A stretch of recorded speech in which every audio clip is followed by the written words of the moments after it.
Nunca pensé que el silencio pudiera ser tan atronador hasta aquella Nochebuena en que mis propios hijos me enseñaron que algunas palabras, cuando se dejan sin decir, pueden destrozar el corazón de una madre en 1000 pedazos. Me llamo Paula, tengo 68 años, y esta es la historia de cómo aprendí que, a veces, las personas que se supone que más te quieren son las que pueden herirte más profundamente. La casa nunca había lucido más hermosa. Cada adorno colgaba exactamente en su sitio, cada uno portando recuerdos de Navidades pasadas, cuando las risas llenaban estas habitaciones y el amor se sentía tan cierto como el amanecer. Me había pasado 3 semanas preparándolo todo, justo como siempre hacía, justo como Enrique habría querido. Las velas de canela parpadeaban en la chimenea, proyectando sombras cálidas sobre las fotos familiares que aún incluían su sonrisa, y las viejas copas de cristal,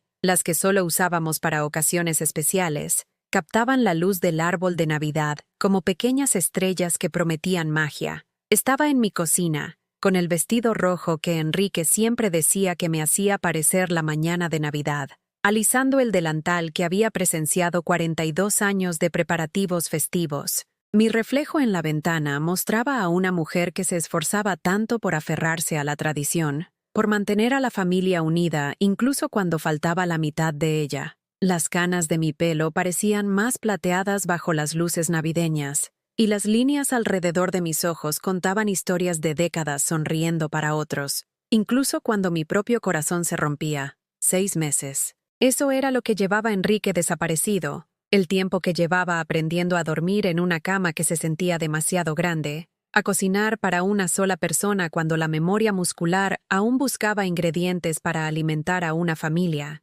El cáncer se lo llevó lentamente, y luego de golpe, y yo le sostuve la mano hasta el final, susurrándole promesas de que mantendría vivas nuestras tradiciones, de que me aseguraría de que nuestros chicos supieran que siempre tendrían un hogar al que volver. Se suponía que esta noche era el cumplimiento de esa promesa. Durante semanas, había llamado a Miguel y a David, mi voz cuidadosamente alegre mientras les describía el menú que estaba planeando, la forma en que había colgado el adorno favorito de Enrique en el lugar desde donde podía verlo desde su sillón, el sillón que aún no me atrevía a mover. Volved a casa por Navidad, les había pedido, no suplicado, nunca suplicado, porque una madre no debería tener que suplicar a sus hijos que recuerden que existe. La mesa del comedor se extendía ante mí como un altar de esperanza, puesta para 4, aunque solo se sentarían 3. No pude obligarme a retirar el cubierto de Enrique, no pude aceptar que la silla donde trincharía el asado y contaría chistes malos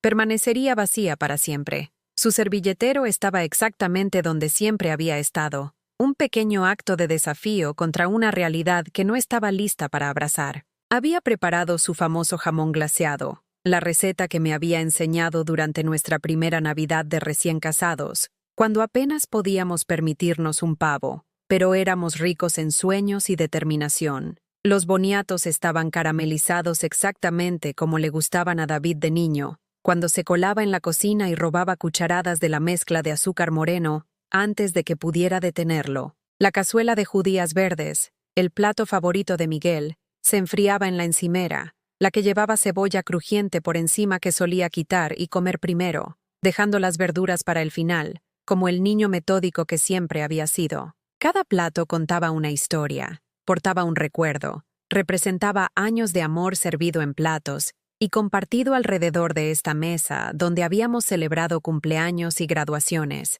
donde habíamos hablado de sueños y decepciones, donde Enrique había anunciado su diagnóstico y todos fingimos ser más valientes de lo que nos sentíamos. El timbre sonó exactamente a las 7:30, y mi corazón dio un salto como el de una adolescente en su primera cita. Me alisé el vestido por última vez, comprobé mi pintalabios en el espejo del pasillo y respiré hondo, un aliento que sabía a anticipación y esperanza desesperada. Era este el momento en que mi familia se reuniría de nuevo, cuando la casa recordaría lo que se sentía al estar llena de voces, calidez y esa clase de amor que hace que todo lo demás sea soportable. Abrí la puerta con una sonrisa que había estado practicando en los espejos durante días, lista para envolver en mis brazos a los 2 hombres que una vez fueron mis bebés, que se habían convertido en adultos exitosos, pero que siempre serían mis niños pequeños en esta casa donde las marcas de su altura aún estaban alineadas en el marco de la puerta de la cocina.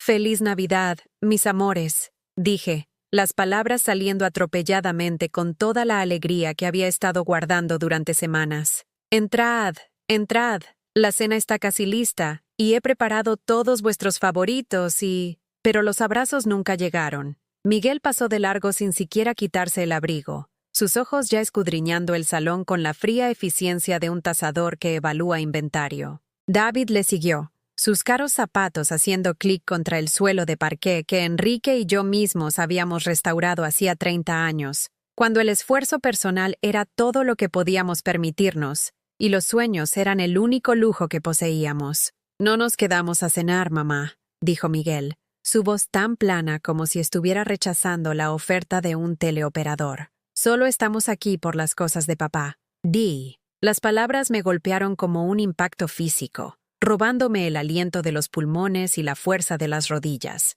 Ni feliz Navidad, ni ¿cómo lo llevas? Ni siquiera hola, solo una transacción de negocios, un deber a ser despachado tan rápida y eficientemente como fuera posible. «Pero lo he preparado todo», susurré, mi voz apenas audible sobre el sonido de mi mundo haciéndose añicos. «El jamón, los boniatos, todos vuestros favoritos. Pensé que querríais». David ya se dirigía al despacho de Enrique, sus movimientos decididos y despectivos. «No tenemos mucho tiempo, mamá. Los padres de Sara nos esperan a las 8, y todavía tenemos que pasar por casa de los suegros de David». Sara, la esposa de Miguel desde hace 15 años, que nunca había llegado a apreciar las tradiciones familiares que no giraban en torno a sus preferencias. Elisa, la esposa de David, que había dejado claro desde el principio que las Navidades con la familia de Enrique eran obligaciones que había que soportar en lugar de celebrar. Vi cómo mis hijos, mi propia carne y sangre, trataban nuestro hogar familiar como un trastero a ser vaciado, la memoria de su padre como un inconveniente a ser procesado y dividido. Las luces del árbol de Navidad se emborronaron a través de mis lágrimas, mientras yo permanecía en el umbral de mi propia casa, con mi mejor vestido y mi sonrisa más brillante, viendo cómo las dos personas que más quería en el mundo me trataban como a una extraña cuyos sentimientos no importaban, cuyo corazón no contaba, cuyos años de sacrificio y amor le habían valido nada más que un educado desprecio. El silencio que siguió no era solo tranquilidad, era el sonido de todo lo que había creído sobre la familia, sobre el amor, sobre los lazos que se supone que nos mantienen unidos a través de la pérdida, el duelo y la terrible soledad de envejecer. Era el sonido de una madre dándose cuenta de que los hijos que había criado, alimentado, consolado y amado incondicionalmente, se habían convertido en extraños que solo la veían como un obstáculo entre ellos y su herencia. Pero en ese silencio, algo más se agitó, algo que al principio no reconocí, pero que llegaría a entender en los días siguientes. No era ira, todavía no, ni siquiera era dolor, aunque eso vendría después. Era el primer susurro de una pregunta que lo cambiaría todo. Si mis propios hijos podían tratarme de esta manera, ¿a qué más había estado ciega durante todos estos años? La Nochebuena que había planeado con tanto cuidado, la reunión que había soñado durante 6 meses de cenas solitarias y tardes tranquilas, se había convertido en algo completamente distinto, una revelación envuelta en el regalo más cruel posible. Mientras veía a mis hijos revisar las posesiones de su padre como extraños en una venta de patrimonio, me di cuenta de que esta Navidad sería inolvidable, pero no por ninguna de las razones que había esperado. Y en algún lugar de esa comprensión, en ese momento en que todo lo que creía saber sobre mi familia se movió bajo mis pies como hielo que se rompe en un lago congelado, Paula la madre comenzó a transformarse en otra persona completamente diferente, alguien que no sabía que podía llegar a ser. Lo seguí hasta el despacho de Enrique, como un fantasma en mi propia casa, viendo a mis hijos moverse por el espacio donde su padre había pasado sus últimos meses con la eficiencia desapegada de unos mozos de mudanza profesionales. Miguel abrió los cajones del escritorio de Enrique sin ceremonia, sacando papeles y documentos como si estuviera desalojando la oficina de un extraño,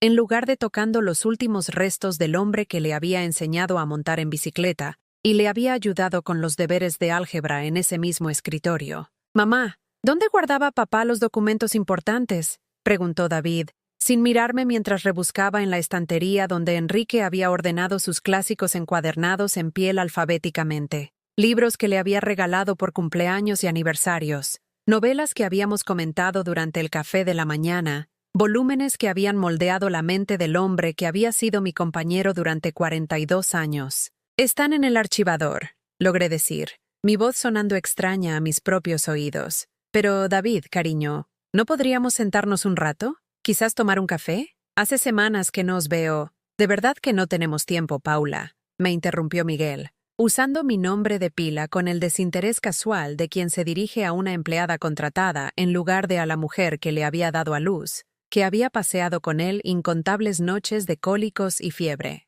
«Sara está haciendo su famoso tiramisú navideño esta noche, y ya sabes cómo se pone cuando llegamos tarde. El famoso tiramisú de Sara. Yo llevaba haciendo postres navideños para esta familia desde antes de que Sara naciera, perfeccionando recetas transmitidas por mi propia madre, creando tradiciones que una vez habían significado algo para estos chicos que ahora hablaban de las contribuciones de sus esposas como si fueran más importantes que 40 años de las mías». Vi a David sacar el reloj de Enrique de la pequeña caja de madera donde había descansado desde el funeral, el mismo reloj que Enrique había llevado todos los días de nuestro matrimonio, el que había marcado el tic-tac contra mi mejilla durante miles de abrazos. David lo sostuvo a contraluz, examinándolo como un joyero que evalúa su valor en lugar de un hijo que manipula la posesión más preciada de su padre. «Esto vale algo», le dijo a Miguel, con una satisfacción en la voz que me revolvió el estómago. Papá siempre dijo que era una pieza de inversión.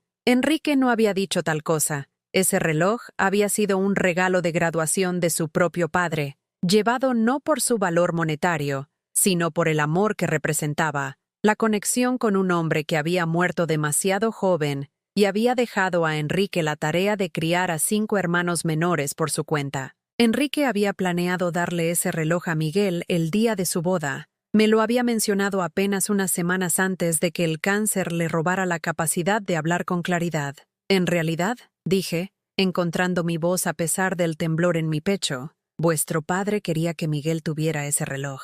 Me lo dijo. «Mamá, no nos pongamos sentimentales con cada pequeña cosa», me interrumpió Miguel, sin siquiera levantar la vista de los documentos financieros que estaba clasificando en montones. «Papá se ha ido. Ahora son solo cosas. Tenemos que ser prácticos con esto. Solo cosas. La vida de Enrique, su memoria, sus posesiones cuidadosamente elegidas, reducidas a solo cosas, por el hijo que una vez había llorado durante 3 días cuando Enrique se fue de viaje de negocios, que había insistido en dormir en nuestra cama durante las tormentas eléctricas hasta los 8 años. Yo había educado a estos chicos para que fueran compasivos, para que valoraran la familia por encima de las posesiones materiales, para que entendieran que el amor no se medía en euros, sino en momentos compartidos y recuerdos creados. ¿Dónde me había equivocado? ¿Cuándo se habían transformado los niños que una vez se peleaban por sentarse más cerca de mí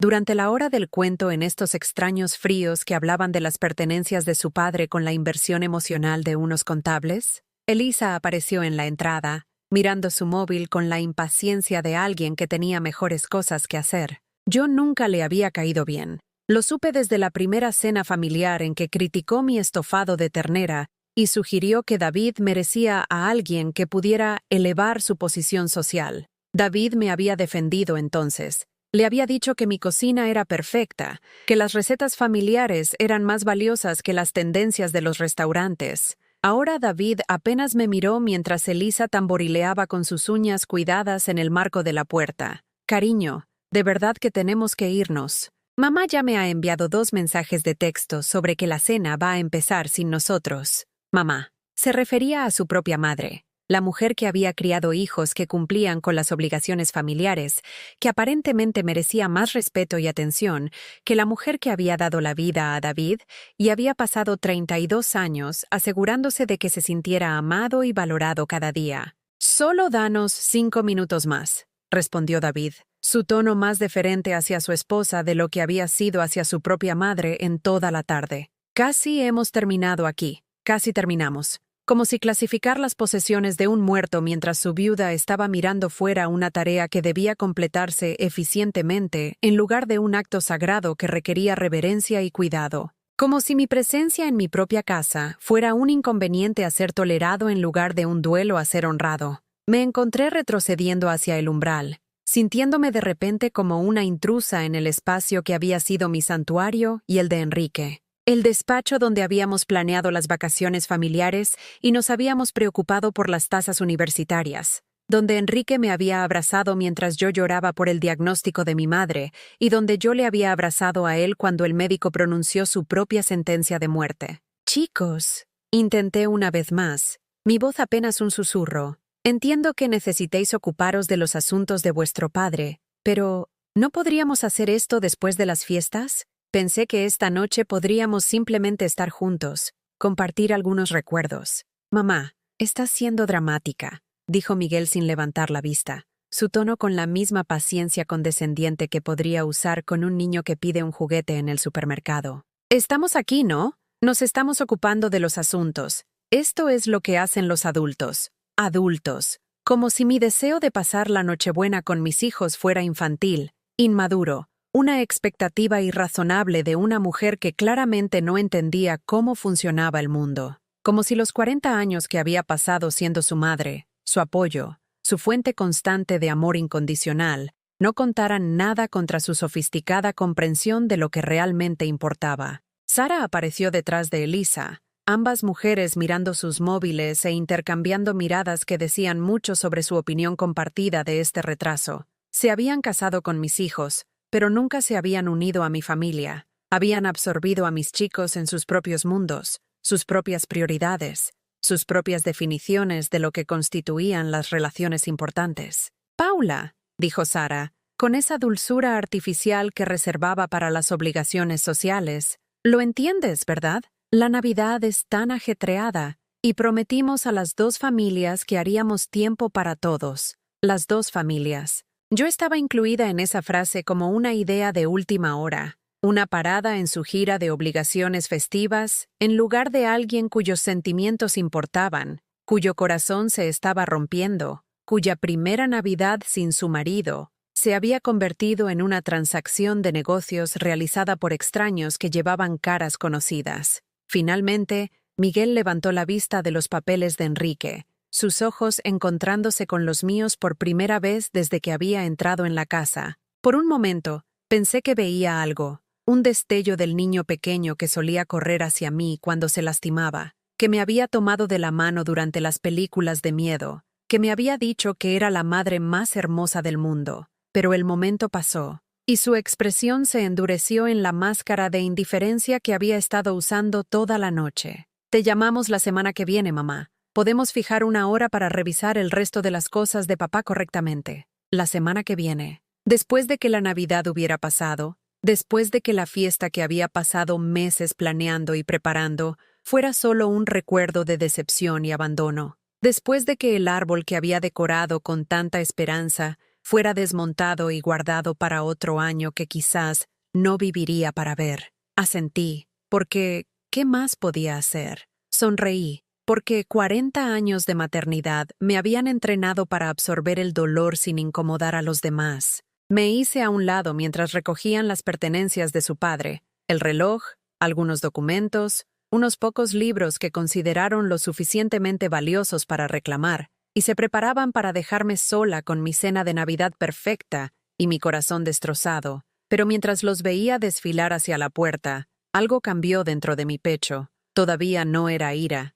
Eso vendría después. Ni siquiera era dolor, aunque crecía con cada respiración. Era reconocimiento, la terrible claridad que llega cuando finalmente ves algo que ha sido cierto durante mucho tiempo, pero has estado demasiado amorosa, demasiado esperanzada, demasiado invertida en mantener la paz para reconocerlo. Mis hijos no se habían vuelto fríos y calculadores de la noche a la mañana. Las semillas de esta indiferencia se habían plantado hace años, regadas por el favoritismo de su padre hacia sus carreras por encima de su carácter. fertilizadas por esposas que veían las obligaciones familiares como inconvenientes a minimizar en lugar de relaciones a nutrir. Y yo había estado tan ocupada siendo la madre perfecta, la esposa comprensiva, la mujer que nunca creaba problemas ni exigía demasiado, que había permitido que mi propio valor disminuyera hasta que incluso mis hijos me vieron como prescindible. La puerta principal se cerró detrás de ellos con un sonido afinal,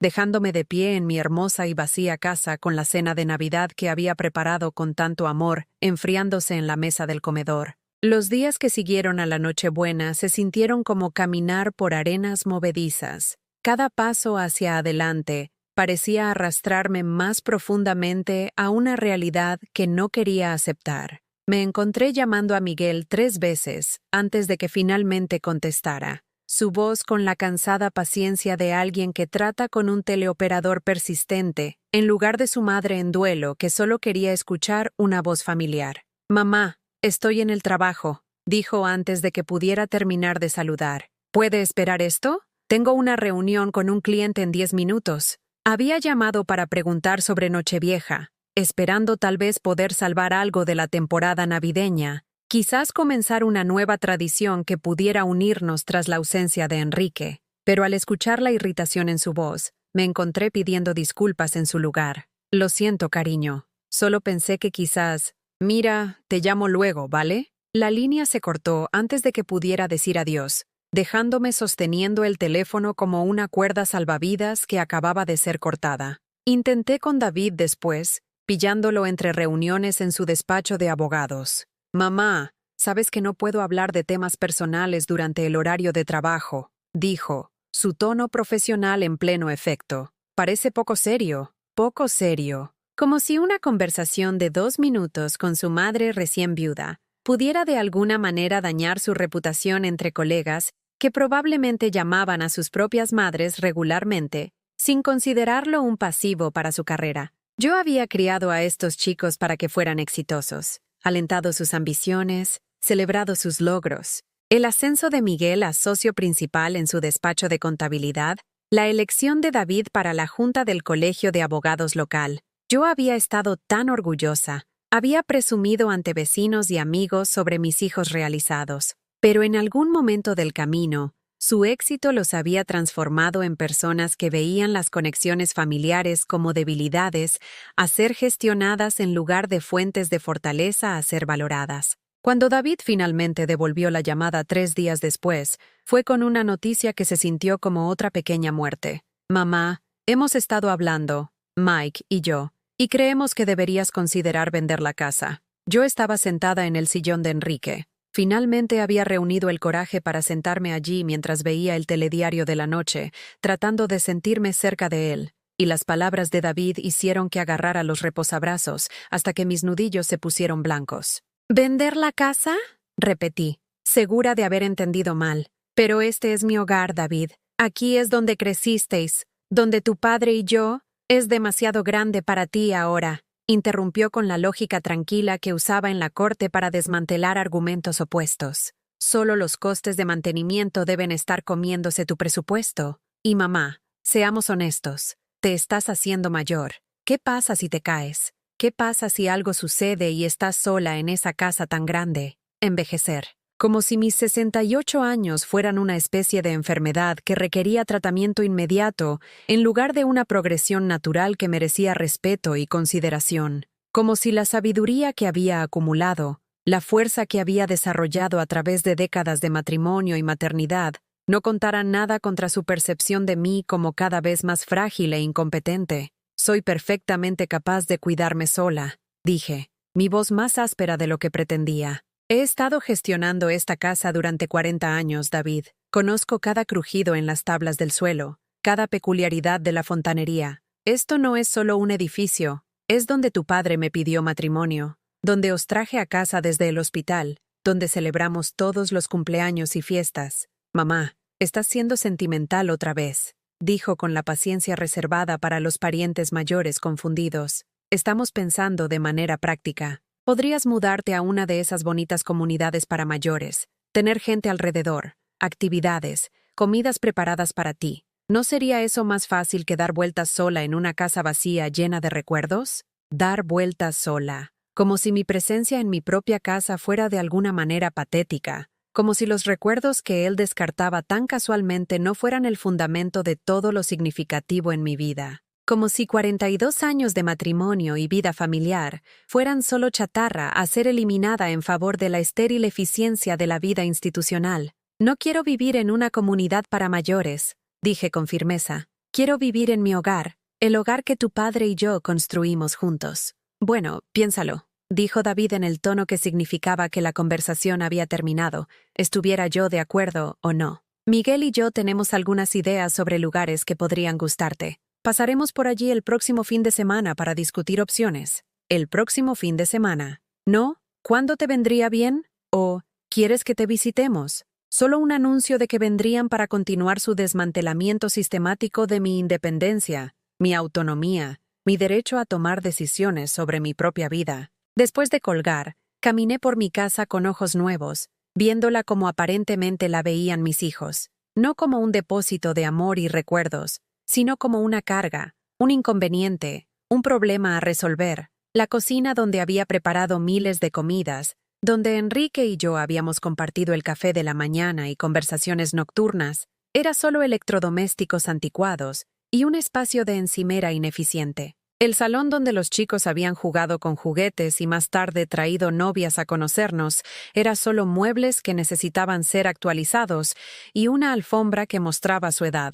Pero para mí, cada habitación contaba una historia. La marca de raspón en la pared del pasillo donde Miguel se había estrellado con su bicicleta después de insistir en que era lo suficientemente mayor para montarla dentro de casa. Las marcas de altura en el marco de la puerta de la cocina donde había medido a ambos chicos en cada cumpleaños, documentando su crecimiento con la precisión de una científica y el amor de una madre que quería capturar cada momento de su infancia. El parterre fuera de la ventana de la cocina donde Enrique había plantado rosas para nuestro 10º aniversario, donde todavía iba cada mañana a revisar las flores que de alguna manera parecían entender mi necesidad de belleza en un mundo cada vez más gris. Cuando Elisa llamó más tarde esa semana, pensé que tal vez estaba tratando de ser amable, quizás para preguntar cómo me estaba adaptando a las fiestas sin Enrique. En cambio, se lanzó a lo que claramente era un discurso ensayado sobre cómo optimizar mi estilo de vida. Paula,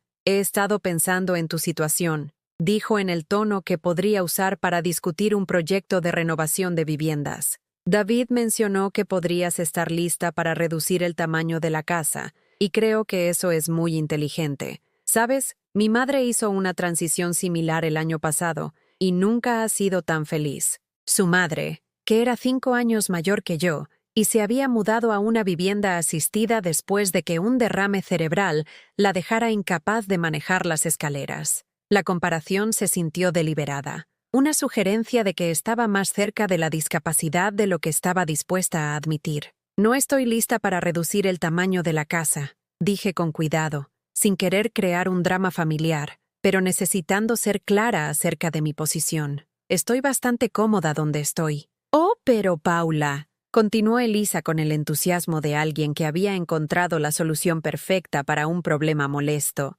Piensa en todo el tiempo que pasas en el mantenimiento de la casa y el jardín. ¿No preferirías ser libre para dedicarte a tus aficiones? ¿Tal vez viajar? Viajar, como si tuviera los recursos financieros para el tipo de estilo de vida que ella estaba imaginando, como si mis ahorros para la jubilación fueran suficientes para las aventuras de lujo que ella parecía pensar que me estaba negando al quedarme en mi propia casa. La verdad era que las facturas médicas de Enrique habían agotado gran parte de nuestros ahorros, y mi modesta pensión apenas cubría mis gastos actuales, y mucho menos financiaba vacaciones exóticas. Agradezco tu preocupación, dije, eligiendo mis palabras con cuidado, pero soy feliz donde estoy. Bueno, dijo Elisa, su voz adquiriendo el tono cortante que aparecía cuando alguien no abrazaba inmediatamente sus sugerencias. Simplemente creo que deberías estar abierta al cambio. No puedes vivir en el pasado para siempre. Vivir en el pasado, como si honrar mi matrimonio, mantener el hogar que Enrique y yo habíamos compartido, valorar los recuerdos que habíamos creado juntos fuera una especie de condición patológica en lugar de una respuesta natural a la pérdida y una elección legítima sobre cómo pasar mis años restantes. Después de esa conversación, comencé a notar con qué frecuencia mis hijos y sus esposas hablaban de mí, en términos que sugerían que de alguna manera estaba estancada, era resistente al progreso, o no estaba dispuesta a abrazar el tipo de estilo de vida moderno que consideraban apropiado para alguien de mi edad. Discutían mi situación como si la viudez fuera una condición temporal que una planificación adecuada podría resolver, como si el duelo tuviera un cronograma que debería gestionarse eficientemente en lugar de experimentarse auténticamente. El domingo siguiente, llegaron como habían prometido, los 4, armados con listados de bienes raíces y folletos de residencias para mayores. Extendieron sus materiales sobre la mesa de mi comedor como generales que planean una campaña, discutiendo metros cuadrados y comodidades mientras yo servía café en las tazas de porcelana que Enrique me había regalado por nuestro 20º aniversario. «Mira este lugar», dijo Sara, señalando una fotografía brillante de una comunidad de jubilados que parecía un cruce entre un hotel y un hospital. Tienen actividades grupales, transporte a los centros comerciales, incluso una peluquería en el lugar. ¿No sería conveniente? Conveniente. Todo en su visión de mi futuro se trataba de conveniencia, eficiencia, la eliminación de cualquier desafío o complicación que pudiera requerir esfuerzo o inversión personal. La idea de que yo pudiera querer mantener mi independencia, tomar mis propias decisiones sobre cómo pasar mi tiempo, preservar las conexiones con mi pasado que daban significado a mi presente, nada de eso parecía registrarse como consideraciones válidas. Miguel extendió cálculos financieros con la precisión de un contable que presenta un caso a un cliente. Si vendes la casa ahora, mientras el mercado está fuerte, podrías tener suficiente para vivir muy cómodamente en un lugar como este, dijo, golpeando el folleto con su bolígrafo. Además, te quedaría dinero para dejar a tus nietos que rara vez veía, cuyos nombres mis hijos mencionaban principalmente cuando querían justificar decisiones financieras que yo no había aceptado tomar. La futura herencia se había convertido en un arma en su argumento, una forma de hacer que mi deseo de quedarme en mi propia casa pareciera egoísta en lugar de razonable. Miré alrededor de la mesa a estas 4 personas que habían invadido mi hogar con sus planes para mi futuro, que hablaban de mi vida como si yo no estuviera sentada justo allí, que habían reducido 42 años de matrimonio a una transacción inmobiliaria y un conjunto de opciones de estilo de vida que priorizaban su tranquilidad sobre mi felicidad. Y por primera vez desde la muerte de Enrique, sentí algo más fuerte que el duelo, algo más poderoso que el deseo desesperado de mantener la armonía familiar a toda costa. Sentí el despertar de una ira que se había estado gestando lentamente, pero que ahora alcanzaba una temperatura que ya no podía ser ignorada. Pero no estaba lista para dejar que la vieran. Todavía no. Esa noche, después de que se fueran con sus folletos y cálculos y confiadas suposiciones sobre lo que era mejor para mi vida, me senté sola en mi cocina y miré el cuenco de cerámica que Enrique había hecho para mí en la clase de alfarería que había tomado durante su jubilación. Sus huellas dactilares aún eran visibles en la arcilla, remolinos imperfectos que lo hacían más hermoso de lo que cualquier pieza comprada en una tienda podría ser. Les había servido café en ese cuenco, viendo a mis hijos beber de algo que su padre había creado con sus propias manos, mientras discutían el desmantelamiento de todo lo que él y yo habíamos construido juntos. Ninguno de ellos lo había reconocido, o si lo habían hecho, no habían pensado que valiera la pena mencionarlo. El hombre que les había dado la vida, que había trabajado en 3 empleos para pagar sus carreras universitarias, había sido reducido a un obstáculo que impedía que su madre tomara lo que ellos consideraban decisiones sensatas. El silencio en la casa se sentía diferente ahora, no pacífico, sino hueco, como las secuelas de una explosión cuando los escombros se han asentado, pero el daño aún se está descubriendo. Había pasado 6 meses aprendiendo a vivir con la ausencia de Enrique, pero esto era algo completamente distinto. Esto era aprender a vivir con la ausencia de los hijos que pensé que había criado, la familia que pensé que había construido, el amor que pensé que era incondicional, pero que aparentemente venía con fechas de caducidad y condiciones sobre las que nunca me habían informado. Me encontré caminando por habitaciones que de repente se sentían como un museo de mi propia vida, tocando objetos que guardaban recuerdos que mis hijos descartaban como chatarra sentimental. La colcha que mi abuela había cosido a mano, cada puntada una meditación sobre el amor y la permanencia que había cubierto mi cama durante toda mi infancia, y que ahora estaba tendida sobre el respaldo del sofá, donde Enrique solía leer su periódico de la tarde. La fotografía de nuestra luna de miel, cuando habíamos gastado nuestros últimos 20 euros en una cámara porque queríamos recordar cómo se veía el océano detrás de nosotros, mientras prometíamos amarnos para siempre, para siempre. Habíamos cumplido esa promesa, Enrique y yo, a través de pérdidas de empleo y muertes familiares, a través de los años en que el dinero escaseaba y el futuro era incierto, a través de su enfermedad y mi miedo, y el terrible conocimiento de que para siempre no sería tan largo como habíamos esperado. Pero nuestros hijos habían aprendido una lección diferente sobre el compromiso,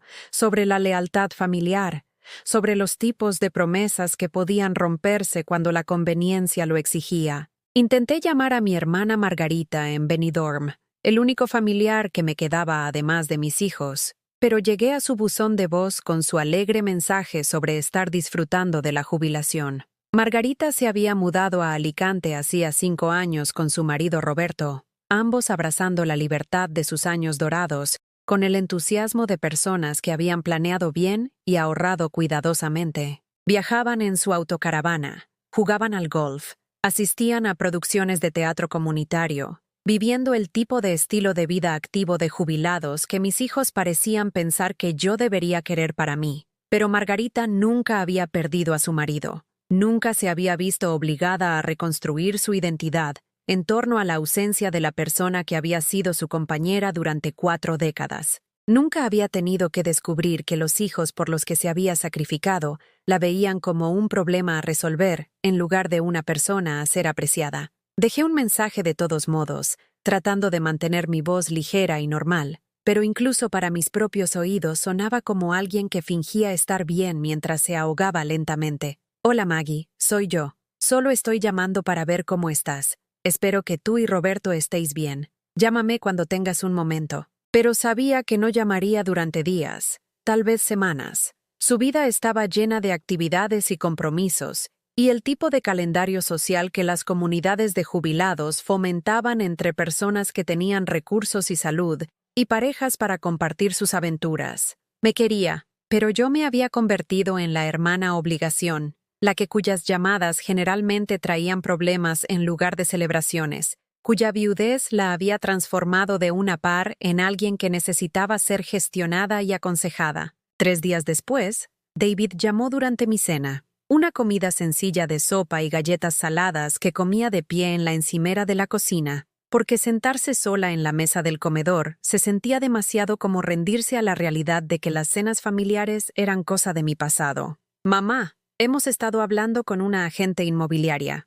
anunció sin preámbulos, como si mi opinión sobre este desarrollo fuera irrelevante para la conversación. «Carmen Morales, ¿la recuerdas? Vendió la casa de los Heredia la primavera pasada. Cree que podríamos obtener un precio máximo por tu casa si la ponemos a la venta ahora, antes de que el mercado de primavera se sature. Nosotros. Como si la casa nos perteneciera a todos. Como si yo fuera simplemente una inquilina cuyo contrato de arrendamiento había terminado en lugar de la dueña que tenía el derecho legal y moral de tomar decisiones sobre mi propia propiedad. David, te dije que no estoy lista para vender. Dije, dejando la cuchara porque mi mano había comenzado a temblar y no quería que lo notara en mi voz. Mamá, no estás pensando con claridad sobre esto, respondió con la condescendencia paciente que probablemente usaba con clientes difíciles. La casa se deprecia cada mes que esperas. Pero, lo que es más importante,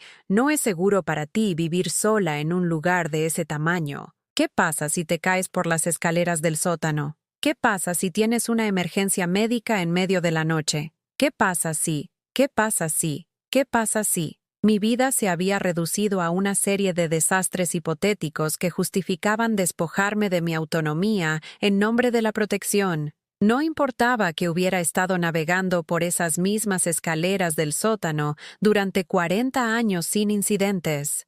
No importaba que tuviera un sistema de alerta médica y vecinos que me visitaban regularmente. No importaba que estuviera mejor de salud que muchas mujeres 20 años más jóvenes y no tuviera intención de convertirme en la inválida indefensa que parecían decididos a ver cuando me miraban. No me voy a caer por las escaleras, dije con firmeza. Y si tengo una emergencia médica, tengo sistemas establecidos para pedir ayuda. David, esta es mi casa. Tengo derecho a vivir en ella todo el tiempo que decida. Los derechos no son el problema aquí, mamá, dijo, su voz de abogado adquiriendo el tono cortante que aparecía cuando la parte contraria presentaba argumentos que él consideraba frívolos. Se trata de lo que es práctico, lo que es inteligente, lo que es mejor para todos los involucrados. Todos los involucrados. Como si mis preferencias fueran solo un factor a sopesar contra consideraciones más importantes. Como si la mujer que le había dado a luz y lo había criado y apoyado su educación y carrera fuera solo otra parte interesada cuyos intereses debían equilibrarse con lo que era conveniente para él y su esposa. Estoy pensando con claridad, dije, mi voz elevándose a pesar de mis esfuerzos por mantener la calma. Estoy pensando que este es el hogar que compartí con tu padre, donde os crié a ti y a tu hermano, donde tengo 40 años de recuerdos y un jardín que planté y vecinos que se han convertido en amigos. Estoy pensando que tengo derecho a llorar a mi marido y a adaptarme a la viudez en mi propio espacio, a mi propio tiempo, sin ser presionada a hacer grandes cambios de vida porque serían más fáciles de gestionar para otras personas. El silencio que siguió fue más largo de lo cómodo, lleno del tipo de tensión que aparece cuando alguien dice algo verdadero que otros no quieren reconocer. Mamá, dijo David finalmente, su voz con un cansancio que sugería que yo estaba siendo irrazonablemente difícil. Solo estamos tratando de ayudar. Te queremos y queremos lo mejor para ti, amor. La palabra colgaba entre nosotros como un puente que había sido dañado, pero aún no completamente destruido. Me querían, pero era el tipo de amor que requería que me convirtiera en otra persona, alguien más conveniente, alguien cuyas necesidades se alinearan más perfectamente con su visión de cómo deberían funcionar las relaciones familiares en sus vidas ocupadas y exitosas. Si me queréis, dije en voz baja, entonces confiad en mí para saber lo que necesito. Confiad en mí para tomar buenas decisiones sobre mi propia vida. Confiad en mí para pedir ayuda si la necesito en lugar de asumir que soy incapaz de cuidarme sola. Otro silencio, más corto esta vez, pero de alguna manera más definitivo. Hablaremos más de esto cuando te veamos el domingo, dijo David, su tono sugiriendo que la conversación había terminado independientemente de si yo tenía algo más que decir. Mamá, solo piensa en lo que hemos discutido, ¿vale? Piensa de verdad en ello. Piensa de verdad en ello. Como si no hubiera estado pensando en nada más durante días. Como si mi resistencia a sus planes se basara en la emoción en lugar de en una cuidadosa consideración de lo que quería para el resto de mi vida. Después de colgar, me encontré de pie en el despacho de Enrique, mirando los espacios vacíos donde habían estado sus pertenencias antes de que mis hijos las reclamaran como su herencia. El escritorio donde había pagado facturas y equilibrado nuestra cuenta corriente, donde había escrito cartas a viejos amigos e investigado tratamientos para su cáncer, ahora solo contenía contornos de polvo y el fantasma de una vida que se había vivido con propósito y amor. Abrí el cajón inferior, el que mis hijos no se habían molestado en buscar a fondo porque contenía lo que ellos considerarían papeles sin valor. Viejas tarjetas de felicitación, cartas de amigos, el tipo de escombros sentimentales que las personas prácticas descartan sin pensarlo dos veces. Pero allí, debajo de una pila de tarjetas de Navidad de años pasados, encontré algo que me detuvo el corazón. Un sobre con mi nombre escrito con la letra cuidadosa de Enrique, sellado, pero obviamente colocado donde yo lo encontraría eventualmente. Dentro, una carta fechada apenas 2 semanas antes de su muerte, cuando la medicación para el dolor lo había hecho dormir la mayor parte de cada día, pero todavía había encontrado la fuerza para escribirme un mensaje final. Mi queridísima Paula, comenzaba, y tuve que sentarme porque mis piernas de repente no podían soportar el peso de este regalo inesperado. Si estás leyendo esto, entonces me he ido, y estás descubriendo lo diferente que se ve la vida cuando la afrontas sola. Sé que nuestros chicos intentarán cuidarte. pero también sé que podrían no entender lo que más necesitas, que es la libertad de hacer el duelo y sanar a tu manera, a tu propio tiempo. Él lo había sabido. De alguna manera, había entendido que la versión de cuidado de nuestros hijos podría sentirse más como control, que su amor podría venir con condiciones que me harían difícil honrar tanto sus deseos como mis propias necesidades. Pero había más en la carta, mucho más, y mientras leía el resto de las palabras de Enrique, sentí que algo cambiaba dentro de mí, ya no ira, sino algo más silencioso y más poderoso. Algo que se sentía como el comienzo de la comprensión de que todavía tenía opciones que tomar, decisiones que eran solo mías, un poder que había olvidado que poseía. Por primera vez desde la Nochebuena, sonreí, pero no era una sonrisa que mis hijos habrían reconocido, y definitivamente no era la sonrisa de una mujer que estaba lista para rendir su independencia por el bien de la paz familiar. La carta de Enrique contenía más que solo palabras de consuelo. Contenía información que cambiaba todo lo que creía saber sobre nuestra situación financiera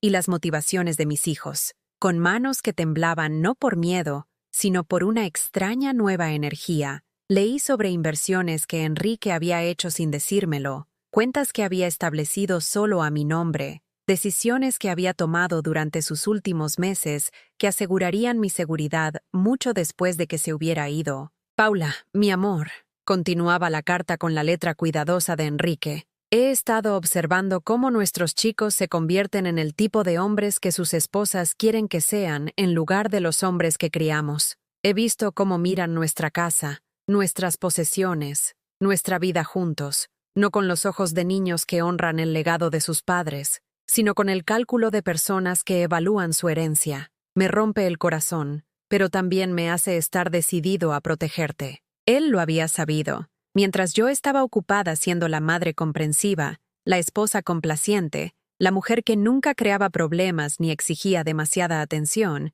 Enrique había estado observando en silencio la transformación de nuestros hijos, de niños cariñosos a adultos con derechos que veían la vida de sus padres como activos a ser gestionados en lugar de relaciones a ser valoradas. La carta detallaba un fondo fiduciario que Enrique había establecido 6 meses antes de su muerte, dinero transferido de cuentas que mis hijos conocían a inversiones de las que nunca habían oído hablar, suficiente dinero para asegurar que nunca necesitaría vender mi casa, nunca necesitaría mudarme al tipo de vivienda institucional a la que me estaban empujando, nunca necesitaría depender de su versión de cuidado cuando era perfectamente capaz de cuidarme sola. Pero más que eso, Enrique había incluido instrucciones específicas sobre cómo usar esta información, cuándo revelarla y por qué creía que el momento sería crucial para llamar la atención de nuestros hijos, de una manera que realmente pudiera cambiar su comportamiento en lugar de simplemente ganar una discusión.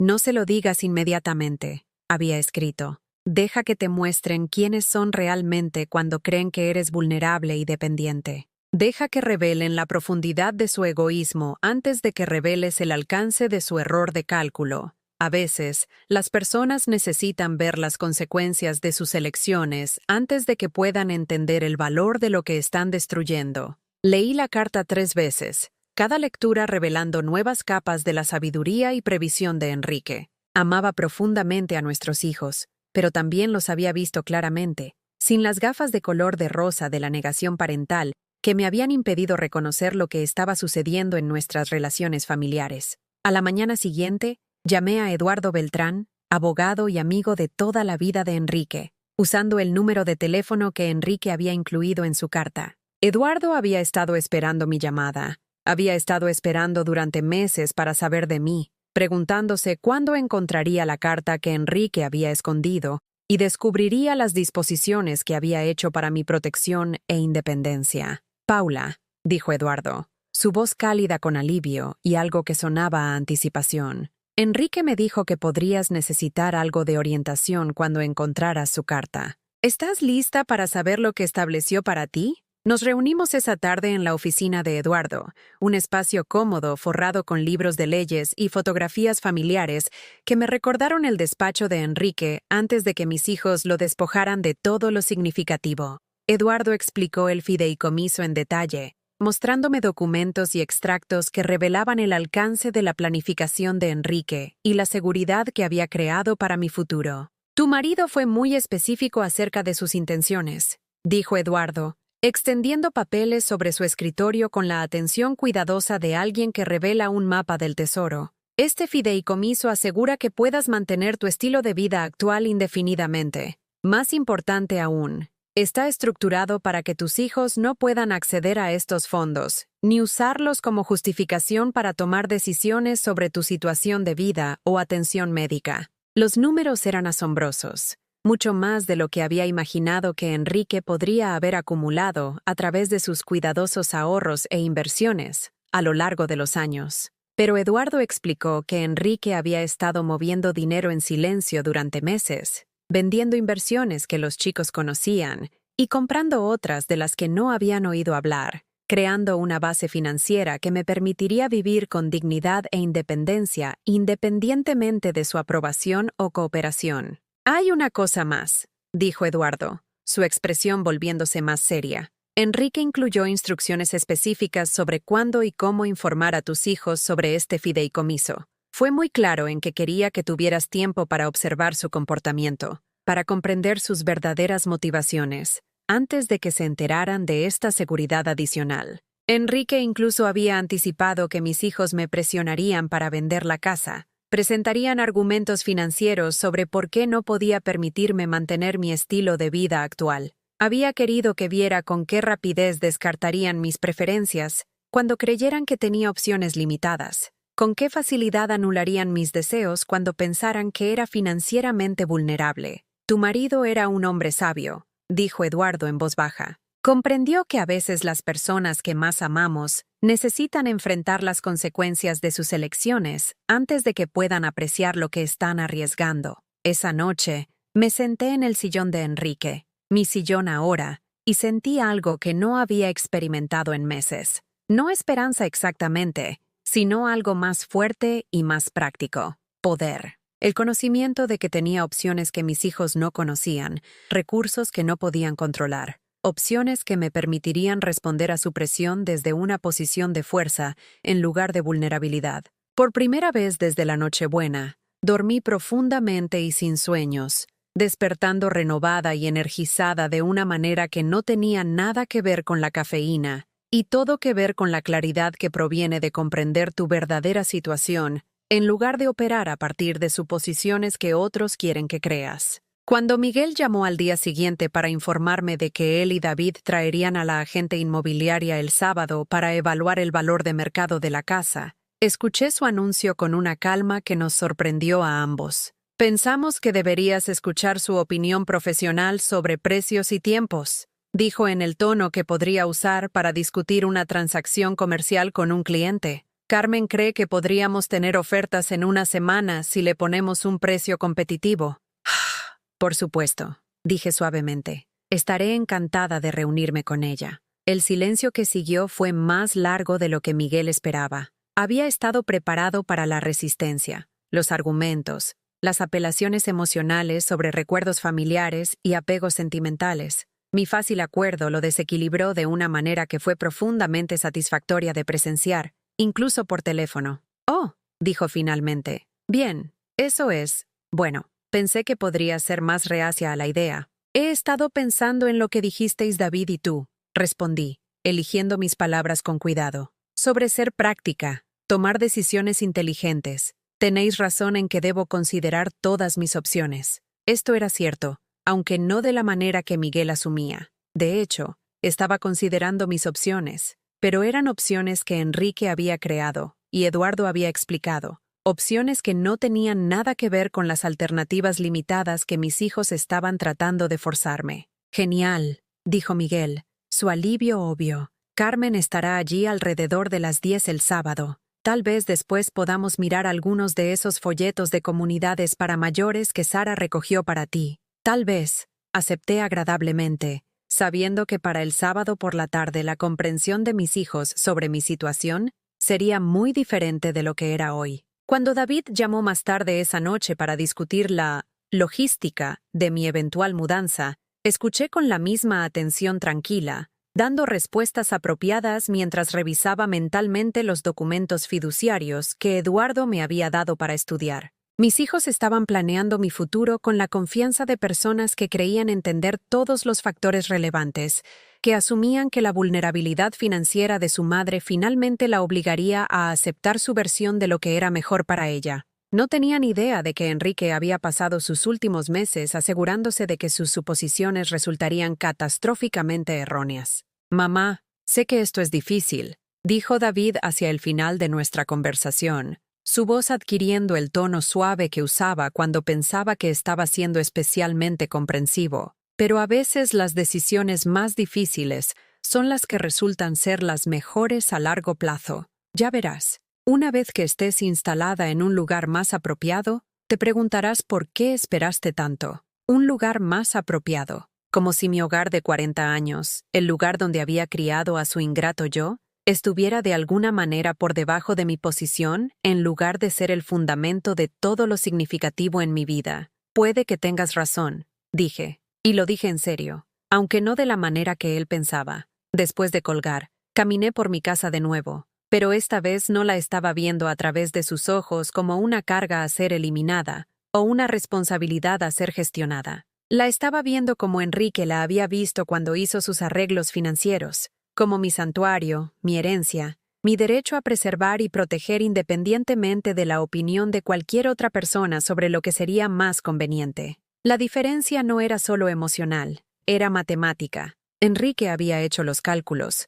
Se había asegurado de que los números funcionarían. Me había dado las herramientas para demostrar que las preocupaciones de mis hijos sobre la asequibilidad se basaban en información incompleta y suposiciones egoístas. Para el sábado por la mañana, estaba lista para la visita de la agente inmobiliaria con una sensación de anticipación que no tenía nada que ver con vender mi casa y todo que ver con la educación que mis hijos estaban a punto de recibir sobre la diferencia entre ser útil y ser controlador. Ya no era la ira lo que me impulsaba. La ira era demasiado simple, demasiado reactiva para lo que tenía que suceder. Esto era algo más medido, más decidido. Esto era la justicia llevando la máscara paciente de una mujer que finalmente había dejado de fingir que mantener la paz era más importante que exigir respeto. El sábado por la mañana llegó nítido y despejado, la clase de día de invierno que hacía que mi casa pareciera una postal, con la escarcha decorando las ventanas y el jardín que Enrique había plantado durmiendo tranquilamente bajo un ligero manto de nieve.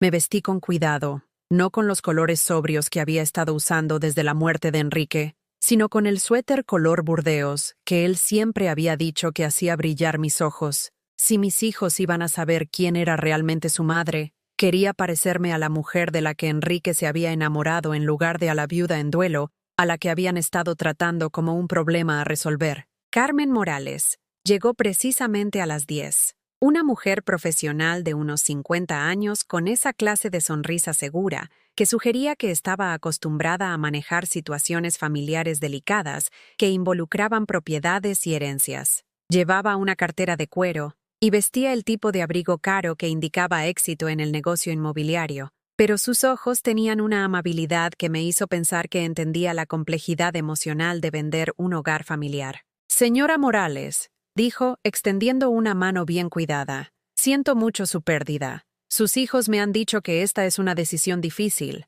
pero a veces un cambio de escenario puede ser exactamente lo que necesitamos para comenzar el próximo capítulo de nuestras vidas». La invité a pasar a tomar un café, acomodándola en la mesa de la cocina donde Enrique y yo habíamos compartido miles de conversaciones y donde ahora planeaba tener una de las discusiones más importantes de mi viudez. Carmen admiró los suelos de parqué original de la casa y los armarios empotrados, comentando la calidad de la mano de obra que rara vez se veía en las construcciones más nuevas. Su marido tenía un gusto excelente, dijo, deslizando los dedos por la moldura tallada a mano alrededor de las ventanas de la cocina. Estos detalles añaden un valor significativo a una propiedad. Yo estimaría que podríamos ponerla a la venta por bastante más de lo que sugirieron inicialmente sus hijos. Estábamos inmersas en una discusión sobre las condiciones del mercado y las ventas comparables cuando llegaron Miguel y David, sus esposas detrás con las expresiones resignadas de personas que asisten a una obligación en lugar de a una reunión familiar. Sara llevaba otra pila de folletos de residencias para mayores, mientras que Elisa tenía su móvil fuera, probablemente coordinando cualquier compromiso social que reclamaría su atención después de que terminaran de disponer de la situación de vida de su madre. «Mamá, estás muy guapa», dijo David, y por un momento vislumbré al hijo que una vez había elogiado mi apariencia sin ninguna segunda intención. Pero el momento pasó rápidamente cuando se dirigió a Carmen con la atención concentrada que reservaba para los asuntos de negocios. «¿Cuál es su valoración? ¿Estamos pensando en una venta rápida?» «Oh, definitivamente», respondió Carmen con entusiasmo. «Este es exactamente el tipo de propiedad que se vende rápido en el mercado actual. Construcción clásica, barrio consolidado, excelente mantenimiento. Recomendaría ponerla a la venta dentro de las próximas 2 semanas para captar a los compradores de principios de primavera». Miguel asintió con aprobación, calculando ya números en su cabeza. «¿Y el precio? Queremos ser agresivos pero realistas». Mientras discutían estrategias de mercado y rangos de precios, vi cómo mis hijos se transformaban en los profesionales exitosos en los que se habían convertido, seguros, decididos, completamente cómodos tomando planes que alterarían fundamentalmente la vida de otra persona. Hablaban de mi casa como si yo no estuviera sentada justo allí, como si la decisión de vender ya se hubiera tomado y solo quedaran por resolver los detalles. «Lo bueno de esta situación», continuó Carmen, «es que la señora Morales no tendrá que preocuparse por la puesta en escena ni por la logística de las visitas. Yo puedo encargarme de todo, y con el mercado así de fuerte, probablemente podríamos tener un contrato firmado en 10 días. «Perfecto», intervino Sara, consultando su calendario en el móvil. «Eso nos daría tiempo para que mamá se instalara en su nuevo lugar antes de que las cosas se pongan demasiado agitadas con las actividades de primavera». Actividades de primavera. Como si toda mi transición de vida fuera solo otro elemento a programar en torno a su calendario social, otra tarea a completar eficientemente para que no interfiriera con compromisos más importantes. «En realidad», dije en voz baja, mi voz cortando su sesión de planificación como una cuchilla suave, «creo que hay algo que debemos discutir antes de seguir adelante». La conversación se detuvo abruptamente. Todos los ojos se giraron hacia mí con expresiones que iban desde la atención educada hasta la impaciencia apenas disimulada. Carmen parecía curiosa, claramente sintiendo las corrientes subterráneas de las que no había sido informada. Mis hijos intercambiaron miradas que sugerían que estaban preparados para la resistencia emocional de última hora de su sentimental madre. «Mamá», dijo Miguel en su tono más razonable, «sé que esto se siente abrumador, pero Carmen ha explicado lo simple que puede ser el proceso. No tienes que preocuparte por los detalles». «No me preocupan los detalles», respondí con calma. «Me pregunto por qué habéis programado una agente inmobiliaria para tasar mi casa cuando nunca acepté venderla». El silencio que siguió fue de la clase que aparece cuando la gente se da cuenta de que ha estado operando a partir de suposiciones que podrían no ser tan sólidas como creían. Carmen parecía confundida, mirando entre mis hijos y yo, como tratando de entender la dinámica familiar en la que se había metido. «Señora Morales», dijo Carmen con cuidado, «sus hijos me dieron la impresión de que usted estaba lista para reducir el tamaño de la casa, que esta reunión era para discutir la logística en lugar de si proceder o no». «¿Lo hicieron?», pregunté, manteniendo el mismo tono agradable que podría usar para comentar el tiempo. «Qué interesante». «Miguel, David, ¿cuándo os dije exactamente que estaba lista para vender mi casa?» El rostro de Miguel se sonrojó ligeramente, como lo había hecho cuando lo pillaban en mentiras de niño. «Mamá, lo discutimos varias veces. Dijiste que pensarías en nuestras sugerencias». «Dije que pensaría en vuestras sugerencias». Estuve de acuerdo. Pensar y estar de acuerdo son cosas diferentes, ¿no? Soy una viuda, no una persona incompetente que necesita que sus hijos tomen decisiones importantes de vida por ella. Elisa se revolvió incómoda en su silla, probablemente reconociendo el tono que estaba usando como algo más afilado que la suegra complaciente que estaba acostumbrada a manejar. Sara había dejado de consultar su móvil y estaba prestando atención con la concentración de alguien que sentía que la conversación había tomado un giro inesperado. «Mamá, estás siendo irrazonable», dijo David, su voz de abogado emergiendo al darse cuenta de que esto no iba según lo planeado.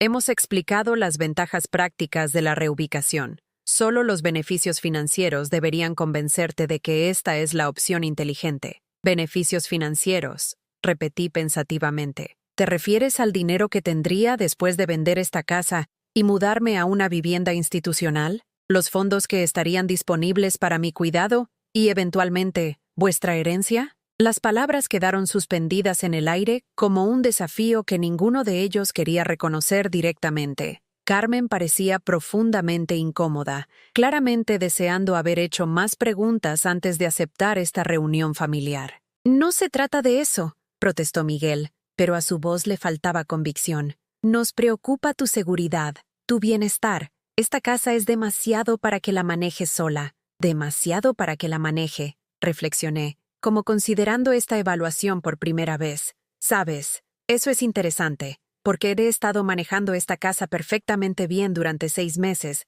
sin la ayuda de vuestro padre. He gestionado los suministros, el mantenimiento, el jardín, las responsabilidades diarias que aparentemente creéis que están más allá de mis capacidades». «Mamá», comenzó David, pero levanté la mano. «No he terminado», dije con firmeza, y algo en mi voz hizo que cerrara la boca inmediatamente. «Durante semanas, me habéis estado diciendo lo que es mejor para mi futuro, lo que puedo y no puedo permitirme, lo que debería y no debería querer para el resto de mi vida. Habéis traído a agentes inmobiliarias a mi casa y discutido mis asuntos personales con extraños, todo sin mi consentimiento explícito». Carmen estaba recogiendo sus papeles, entendiendo claramente que se había topado con un conflicto familiar que no tenía nada que ver con bienes raíces. «Quizás debería dejar que ustedes lo resuelvan en privado», dijo diplomáticamente. «En realidad, Carmen, me gustaría que se quedara», dije agradablemente,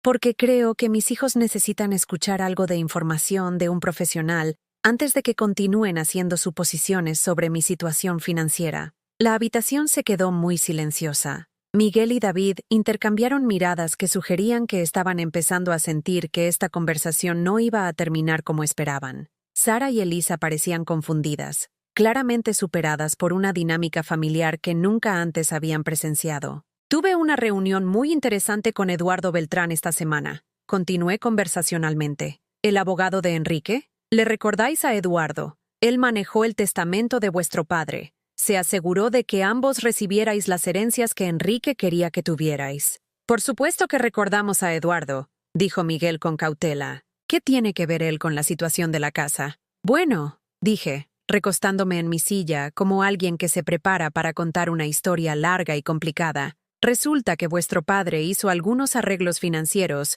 de los que no estaba al tanto hasta esta semana. Arreglos que cambian significativamente las suposiciones que habéis estado haciendo sobre mi capacidad para mantener mi estilo de vida actual». El silencio que siguió fue profundo, roto solo por el tic-tac del reloj de la cocina, que Enrique había dado cuerda cada domingo durante 40 años. Carmen había dejado de fingir que organizaba sus papeles y estaba escuchando con la franca curiosidad de alguien que presencia un drama familiar desarrollándose en tiempo real. «¿Qué clase de arreglos?», preguntó David, sus instintos de abogado obviamente diciéndole que lo que vendría a continuación sería importante de entender completamente. Sonreí a mis hijos, no la sonrisa complaciente de una madre que intenta mantener la paz, sino la sonrisa satisfecha de una mujer que estaba a punto de darles a sus hijos una lección que nunca olvidarían. «Los del tipo que significan que nunca necesitaré vender esta casa», dije en voz baja. «Los del tipo que aseguran que puedo vivir exactamente donde elija,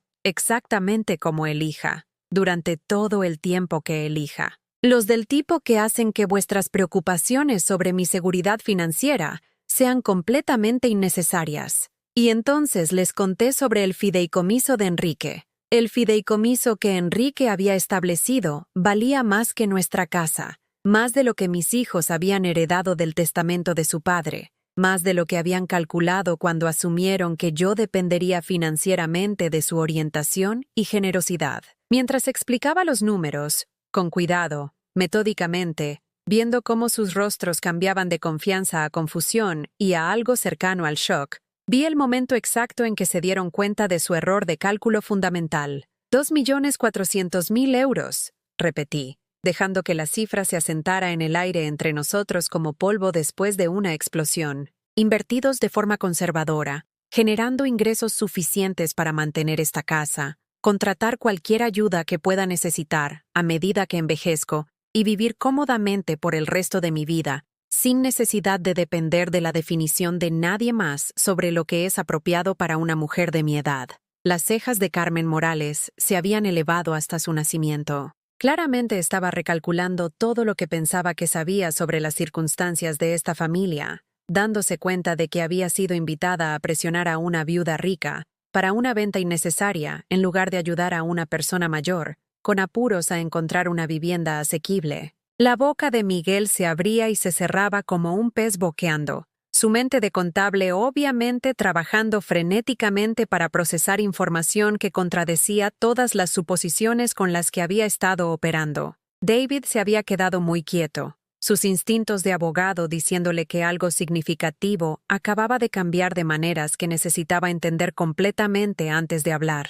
«Eso es imposible», dijo Sara, su voz más aguda de lo habitual. «Enrique nunca mencionó nada sobre esa clase de dinero. ¿De dónde lo habría sacado?» «Enrique era un hombre muy prudente», interrumpí suavemente. «Ahorró e invirtió durante 42 años, reinvirtiendo dividendos, moviendo dinero discretamente entre cuentas, construyendo seguridad para el futuro de su esposa. La herencia que recibisteis vosotros, chicos, era lo que él quería que tuvierais. Este fideicomiso era lo que él quería que yo tuviera. Independencia, opciones, la capacidad de vivir mi vida de acuerdo con mis propias preferencias, en lugar de la conveniencia de otras personas». Elisa miraba su móvil como si pudiera proporcionarle alguna explicación para este desarrollo inesperado. Sus dedos se movían por la pantalla, probablemente calculando lo que 2.400.000 euros significaban para la dinámica familiar que pensaba que entendía,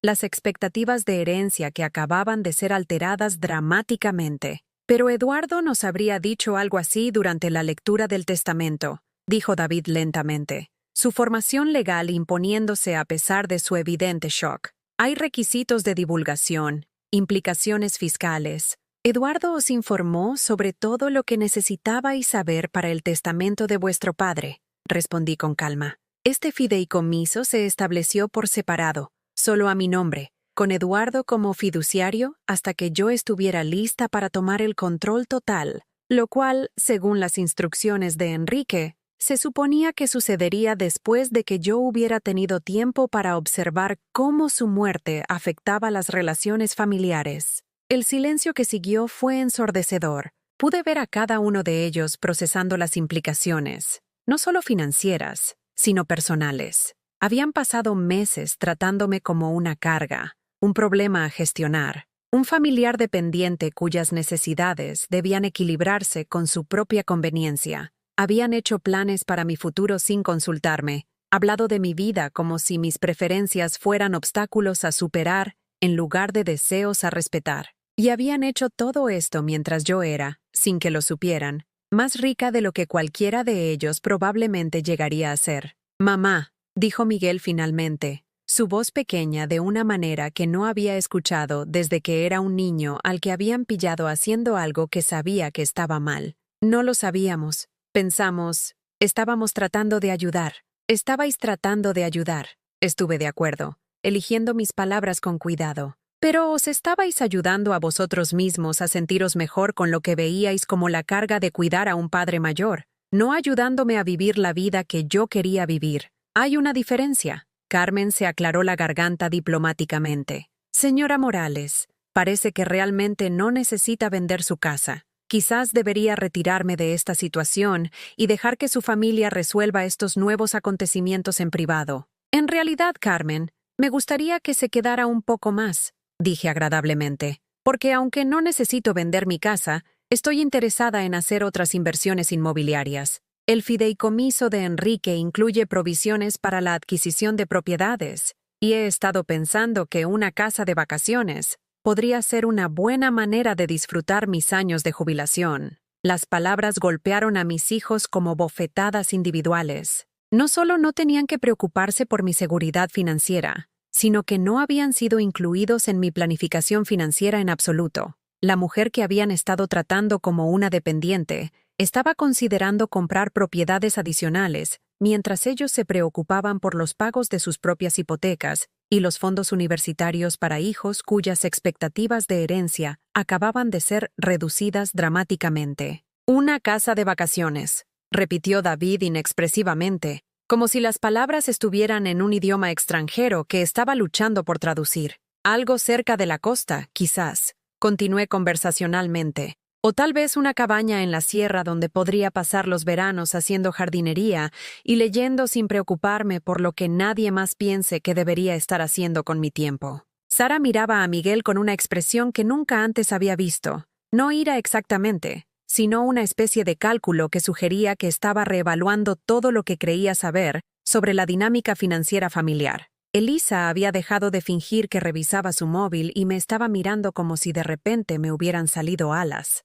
«Señora Morales», dijo Carmen con cuidado, obviamente reconociendo una oportunidad cuando la veía. «Si habla en serio acerca de buscar propiedades de vacaciones, estaré encantada de mostrarle algunos listados. La zona de montaña a unas 2 horas al norte tiene algunas opciones hermosas, y con su flexibilidad financiera, realmente podría encontrar algo especial». «Eso suena encantador», respondí cálidamente. «Quizás podríamos programar algo para la próxima semana». Mientras Carmen y yo discutíamos posibles citas de visita, fui muy consciente del silencio de mis hijos y sus esposas. Habían llegado esta mañana confiados en su comprensión de la situación, preparados para finalizar los arreglos para gestionar las circunstancias decrecientes de su madre. En cambio, estaban presenciando la aparición de una mujer que aparentemente nunca habían conocido realmente, alguien con recursos que no habían imaginado, una independencia que no habían considerado y opciones para las que definitivamente no habían planeado. «Mamá», dijo David cuando Carmen terminó de anotar mi información de contacto, «necesitamos hablar, en privado. Esto cambia. Esto lo cambia todo». «¿Ah, sí?», pregunté suavemente. «¿Qué cambia exactamente, David?». Luchó por encontrar las palabras, reconociendo claramente la trampa en mi pregunta. ¿Qué podía decir? ¿Que me tratarían de manera diferente ahora que sabían que era rica? ¿Que su preocupación por mi bienestar había estado supeditada a mi vulnerabilidad financiera? ¿Que su amor venía con condiciones relacionadas con su percepción de mi dependencia de ellos? «Cambia nuestra comprensión de tu situación», dijo finalmente, eligiendo sus palabras con precisión legal. «Hicimos suposiciones sobre tus necesidades, tus limitaciones. Si hubiéramos sabido sobre tu posición financiera real, ¿habríais hecho qué?», interrumpí suavemente. «¿Respetado mis deseos de quedarme en mi propia casa?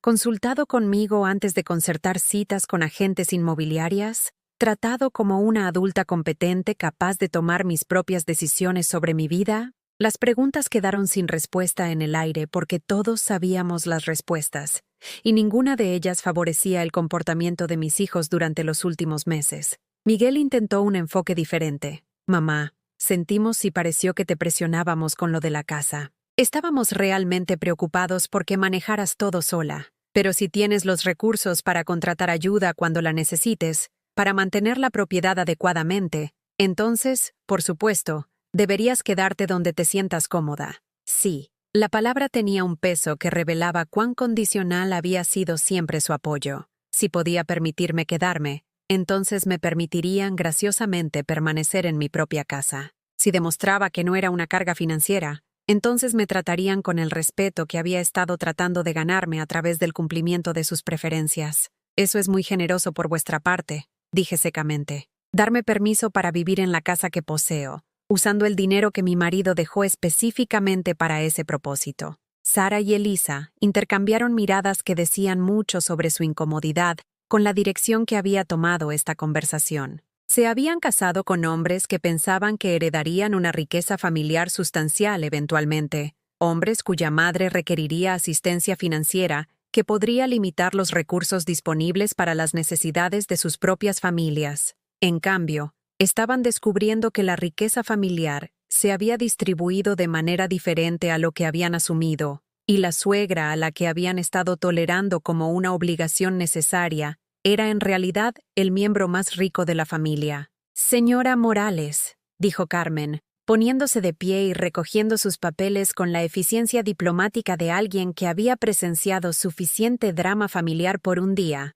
Reuniré algunos listados de propiedades de vacaciones y la llamaré a principios de la próxima semana. Y felicidades. Es maravilloso cuando las familias descubren que tienen más opciones de las que inicialmente se dieron cuenta. Después de que Carmen se fue, la cocina se sintió más pequeña, más tranquila, cargada con la clase de tensión que aparece cuando las suposiciones de larga data han sido destrozadas y las nuevas realidades aún están tomando forma. Mis hijos y sus esposas se sentaron alrededor de la mesa donde Enrique y yo habíamos tomado decisiones familiares durante 40 años, pero el equilibrio de poder se había desplazado tan dramáticamente que ninguno de ellos parecía saber cómo proceder. «Mamá», dijo Miguel finalmente, su voz con una humildad que no había escuchado en años. «Te debemos una disculpa. Te hemos estado tratando como si no pudieras cuidarte sola, como si nos necesitaras para tomar decisiones por ti. Estábamos equivocados».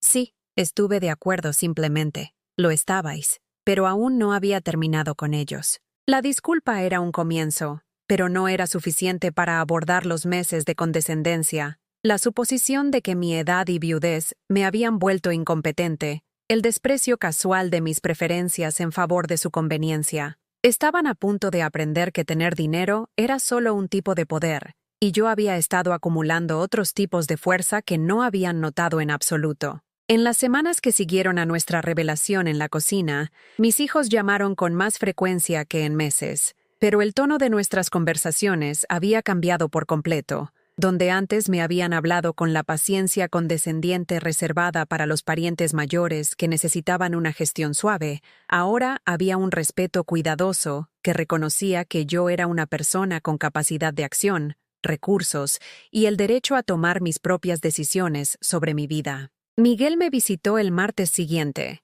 llegando solo sin el acompañamiento habitual de Sara. Se sentó en la mesa de la cocina, donde habíamos compartido tantas conversaciones a lo largo de su infancia, jugueteando con su taza de café de una manera que me recordó al niño nervioso que solía confesar sus errores y pedir orientación sobre problemas que parecían insuperables desde su joven perspectiva. «Mamá», dijo finalmente, «he estado pensando en todo lo que sucedió el fin de semana pasado, y me doy cuenta de que necesitamos tener una conversación sobre algo más que solo dinero». Esperé, dándole espacio para encontrar sus palabras sin apresurarlo hacia conclusiones a las que yo quería que llegara. Esta fue una de las lecciones que la carta de Enrique me había enseñado, que a veces la gente necesita tiempo para descubrir su propia comprensión, en lugar de que se les imponga la sabiduría desde fuera. «Sara y yo hemos estado hablando», continuó, «sobre la forma en que te hemos estado tratando desde que papá murió,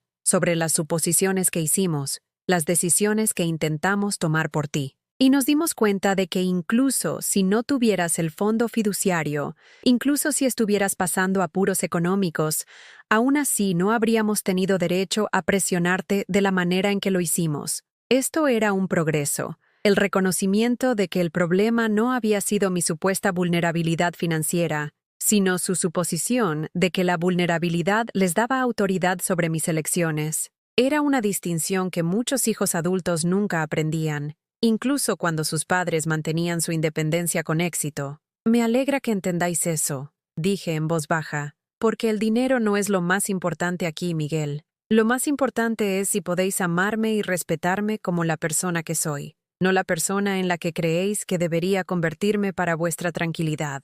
Asintió lentamente, y vi lágrimas acumulándose en sus ojos, la primera emoción genuina que había presenciado en él desde el funeral de Enrique. «Yo también le echo de menos, ¿sabes?», dijo en voz baja, «a papá, y creo que tal vez estábamos tan asustados de perderte a ti también que intentamos controlar todo sobre tu vida para asegurarnos de que estuvieras a salvo, pero terminamos haciéndote sentir que no confiábamos en que supieras lo que era mejor para ti misma». Esta era la conversación que había estado esperando, no sobre finanzas o bienes raíces o arreglos de vivienda, sino sobre el amor, la pérdida y el miedo que hace que las personas hagan cosas hirientes mientras creen que están siendo útiles. Enrique habría estado orgulloso de Miguel por encontrar el coraje de examinar sus propias motivaciones honestamente. Entiendo tener miedo, le dije. Yo también he estado asustada. Asustada de estar sola, asustada de cometer errores,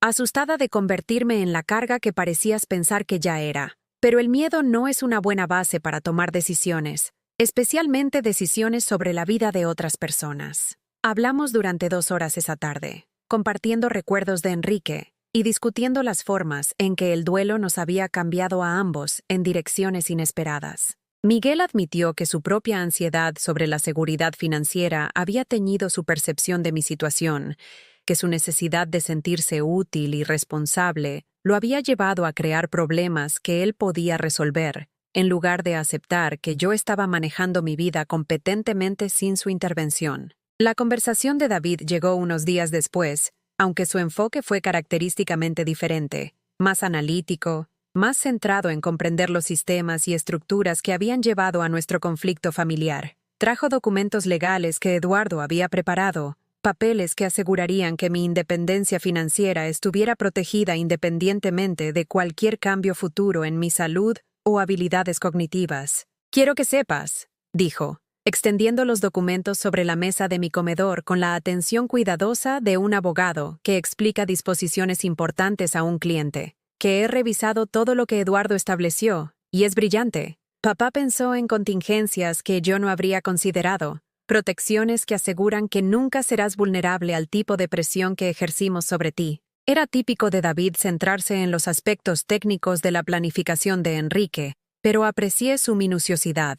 Explicó cómo el fideicomiso estaba estructurado para evitar que cualquiera, incluidos los miembros de la familia, obtuviera control sobre mis activos o usara argumentos financieros para influir en mi situación de vida. Pero mamá, dijo cuando terminó su explicación legal, necesito que sepas que yo nunca habría apoyado presionarte para vender la casa si hubiera entendido lo mucho que significaba para ti quedarte. El dinero nunca fue el verdadero problema. El verdadero problema fue que Elisa y yo estábamos planeando nuestro propio futuro financiero basándonos en suposiciones sobre heredar tu patrimonio, y dejamos que esas suposiciones afectaran la forma en que te tratamos. Esta admisión fue más dolorosa que la revelación sobre el fondo fiduciario, porque confirmó lo que había sospechado, pero esperaba que no fuera cierto, que su preocupación por mi bienestar había sido contaminada por sus expectativas sobre la herencia eventual. Pero también fue el tipo de reconocimiento honesto que podría servir como base para reconstruir nuestra relación en términos más auténticos.